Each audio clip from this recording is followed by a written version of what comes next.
जनता party के नवगत योजनाय स्वागतम वंदे मातरम वंदे मातरम प्रधानमंत्री नरेंद्र भाई दामोदर दास मोदीजीর উন্নয়নের চিন্তাধারা গ্রাম পাড়ে ছড়িয়ে দিন वंदे मातरम मोदी जी जिंदाबाद मोदी जी जिंदाबाद प्रोफेसर डॉक्टर मानिक साहा जी जिंदाबाद प्रोफेसर डॉक्टर मानिक साहा जी जिंदाबाद बोलो बोलो बोलो भारत माता की माता की माता की ধন্যবাদ সবাইকে। যে অডিট হয় না তখন এইগুলি যখন বেরিয়ে আসছে ওই কর্মচারীরা এডিসির মধ্যে যারা কর্মরত তারা আমাদের কাছে আসছেন, তাদের বিভিন্ন অভিযোগ। আজকে যারা অবসরে যাচ্ছেন, অবসরপ্রাপ্ত যারা কর্মচারী তারাও পেনশন পাচ্ছেন না। এই অবস্থায় আমরা যখন বিজেপি পাহাড়ে ঢুকতে শুরু করেছি আমাদের জনজাতি না হুঙ্কার কেন দেবো, এটা অ্যাকচুয়ালি মনের ভিতর থেকে আওয়াজ, মানুষের আওয়াজ, আমার কোনো আওয়াজ না, এটা জনসাধারণের আওয়াজ। আমরা পালসটা বুঝি যে মানুষ কি চাইছে, তার উপর ভিত্তি করে সে আওয়াজটা আমি দিয়েছি। এটা আমি ব্যক্তিগতভাবে আমি হুঙ্কার দিলাম আর মঞ্চের এক মাথার থেকে আরেক মাথার গেলাম, ওদের কাজের কাজ কিচ্ছু হবে না। এই আওয়াজটা জনতার আওয়াজ, জনতা বলছে বিজেপি চায় এবং আগামী দিন বিজেপি আসবে।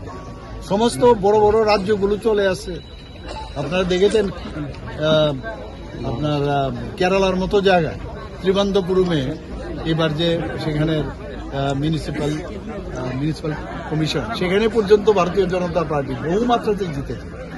মানুষ বুঝতে পারছে, দেখতে পাচ্ছে। দিল্লির মতো জায়গার মধ্যে কেজরিওয়াল কোনোদিন যাবে না এরকম হচ্ছিল না, আজকে ভারতীয় জনতা পার্টি সেখানে চলে এসেছে, উড়িষ্যাতে চলে এসেছে, আর এখন বাকি রয়েছে ওয়েস্ট বেঙ্গল। মানুষ শান্তিতে থাকতে চায়, মানুষ শান্তিতে কথাবার্তা বলতে চায়। ফার্স্টে তো সিকিউরিটি চাই, तो से सिक्योरिटी और जो ट्रांसपेरेंसी विषय সেটা খুব ইম্পর্টেন্ট। सर वेस्ट बंगाल में बीजेपी के पार्टी उसके ऊपर हमला हुआ, इसके बारे में क्या बोलना चाहिए? ये तो একই ধাঁচেই তো করছে না, এরা তো এইভাবেই কাজ করছে, মারপিট, অগ্নিসংযোগ, খুন, সন্ত্রাস।